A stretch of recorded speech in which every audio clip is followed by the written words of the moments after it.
Let's see if he can make it back.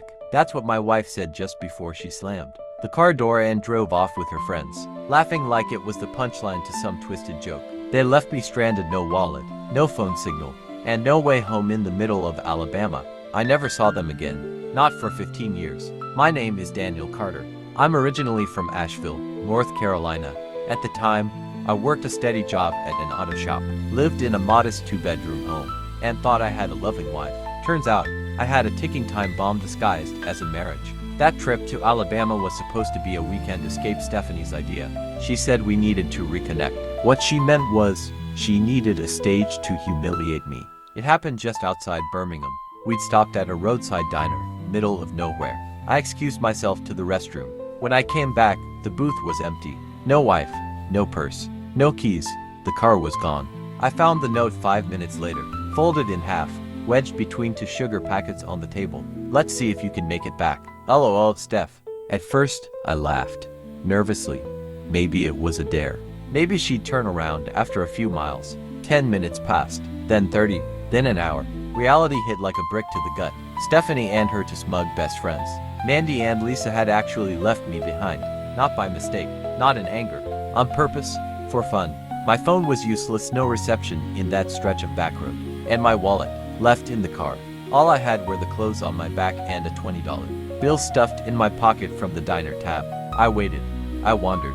I eventually curled up behind the building that night, using my hoodie as a blanket and a trash bag as a pillow. That's when it really sank in. This wasn't just a joke. It was abandonment, and I wasn't welcome back. I tried calling the next day using a gas station phone, but my brother's number was suddenly out of service. Later, I found out Stephanie told everyone I had a breakdown and ran away. She even filed a missing persons report after 3 days just to look innocent. But I didn't play into her narrative. I didn't come crawling back. I didn't try to explain myself to people who already made up their minds. I vanished. She thought she broke me. What she actually did was set something cold and ruthless loose into the world. I was no longer Daniel, the loyal, predictable husband. That man was left behind in Birmingham. 15 years passed. Then one day, I heard from her again. 107 missed calls. And just like that, it was my turn to laugh. Disappearing wasn't a dramatic escape. It was a slow, grinding descent into obscurity.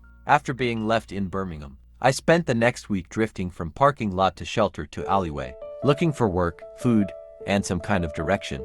I didn't even have a damn toothbrush, but I had something else: rage. Not the explosive kind. No, mine was cold, calculated, and patient. It fueled every mile I walked, every odd job I picked up. Every time I slept with one eye open, I ended up getting work at a scrapyard on the outskirts of Tuscaloosa. The owner, Hank, didn't ask questions. I told him I was fresh out of prison. He just nodded and handed me a pair of gloves. As long as you don't steal copper, he said, you're good here. That job paid next to nothing, but it gave me enough to eat. I slept in the back of an old truck cab behind the yard. No heat, no comfort, but no people either. That was how I wanted it. Over the next year, I taught myself to disappear. I ditched everything from my old life. New name, new story. Daniel Carter became just another ghost wandering the edge of society. I never used social media again. I never called family. I trusted no one. Then I met Marcus. He ran a body shop 2 towns over, and he noticed my eye for detail when I helped Hank strip a car. He offered me real pay, under the table cash. No questions asked. I worked for him during the day and spent my nights teaching myself everything I could about machines, engines, and fabrication. I didn't just want a new life. I wanted power. The kind of power that doesn't beg to be heard. It walks in and takes what it wants. 5 years later, I wasn't a drifter anymore. I owned my own repair business, small but growing. I had savings. I had silence. I had peace, if you could call it that. But under it all, the fire still burned. And every now and then, I would think about Stephanie. Not out of love, out of curiosity. What story did she tell people? That I had a breakdown? That I ran away like a coward? Did she laugh about it for years? Good. Let her laugh. Because I wasn't planning to reach out. Not ever. But I did make one change. I started showing my face again. Slowly. No aliases. No masks. I let myself be seen. And eventually, the world caught wind. One night, 15 years after she drove away, my phone buzzed violently on the workbench. A known number. Then another. Then another. 107 missed calls. Stephanie had finally found me. She wasn't calling out of guilt. She was desperate. And I knew this was my moment. When I saw her name flash on my screen, Stephanie Carter, something inside me shifted. Not panic, not confusion, just a cold, satisfied click. Like the final piece of a trap locking into place. I didn't answer. Instead, I opened the shop's front door and looked out into the quiet parking lot, lit only by the amber glow of the overhead sign. Everything I'd built, the business, the silence, the steel wall around my soul had led to this. A few minutes later, she texted, "Daniel, is it really you? Please, I need to talk." I almost laughed. She didn't deserve the version of me she was begging to reach.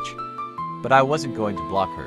Oh no, I wanted her to see exactly what she left behind. I wanted her to understand, piece by piece, how badly she had miscalculated. So I texted back 2 words, "Come by." She arrived 2 days later, drove right up in some overpriced Lexus, probably paid for by the man she replaced me with. She stepped out slowly, heels clicking on the pavement like she expected applause. She didn't recognize me at first. I'd changed. The soft face she once rolled her eyes at was now framed with a beard, jaw set hard like concrete. My arms were thicker, calloused. My stare was empty because she didn't deserve my anger anymore. Just the outcome. "Daniel," she whispered. I didn't answer. I turned and walked inside. She followed. The first thing she saw was the wall of photos. Veterans, single moms, ex-cons. People I had helped, free work, no charge. Stories I never shared. She looked at them like they were written in a language she never learned.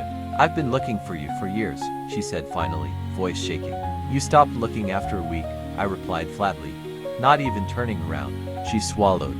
"I made a mistake." "No, you made a choice," I corrected. "You laughed when you drove away. You and your little entourage. You gambled I'd come crawling back. I didn't." Tears welled in her eyes, but I didn't flinch. "I got divorced 3 years after that," she whispered. He wasn't what I thought. No one else was. I thought if I could just find you, you thought I'd still be waiting." Silence. Then I hit her with the truth, slowly, deliberately. "I watched you rot from afar. I watched your fake smile fade. Every now and then, someone would mention your name, divorced, unemployed, living in your mom's basement at one point. And every time, I smiled." Stephanie trembled. "I deserve that. I do, but please.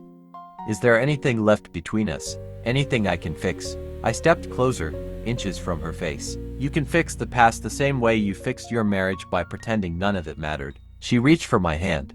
I stepped back. She didn't cry when she left the shop. She sobbed. And I stood in the doorway, arms crossed, watching her drive off into the same kind of emptiness she once left me in. But it wasn't over yet. Not by a long shot. Stephanie thought walking out of my shop was the end of it. She didn't know that she'd just stepped into my plan. You see, I never disappeared because I was broken. I disappeared so I could rebuild with every nail, every dollar, every sleepless night spent forging something she could never take from me again. Control. Over the next week, she tried everything. Texts, emails, voicemails filled with apologies, memories, even songs we used to love. All of it drenched in desperation. I never responded. She showed up again, this time during business hours, making a scene in front of my customers. Cried right there on the pavement. "I just want a second chance," she screamed. I calmly told her, "You had one. You used it to leave me on the side of a highway like garbage." She begged. "I'm not that woman anymore." "No," I said, "you're worse. At least that version of you didn't pretend to feel sorry." That's when I handed her an envelope, thick, sealed. No return address. Inside was a printed photo taken 2 weeks earlier. Her sitting alone in her car outside her mother's house, face hollow, staring into nothing. Under it, just one line typed, "You're not hard to find."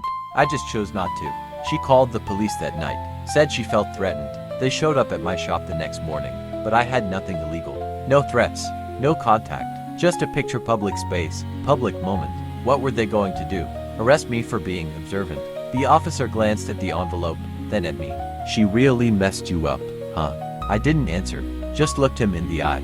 "She left me for dead," I said. I just returned the favor, emotionally. Stephanie never came back after that. She stopped calling, stopped texting. Word got around that she started therapy. Some said she checked herself into a wellness retreat. I didn't care. I wasn't interested in her recovery. I wasn't after forgiveness. I never wanted her back. I just wanted her to know what it felt like to be discarded and forgotten until it was too late. And now I sleep just fine. I built a new life, One not chained to someone else's ego, someone else's cruelty. I found people who value honesty, loyalty, real love. But sometimes, when the shop is quiet and the lights are low, I ask myself the question I've buried deep for years. If I had picked up her first call, if I had forgiven her, if I had believed even one of her tears, would I have become the man I am now? Or would I still be a ghost in someone else's joke? Tell me, what would you have done if you were me?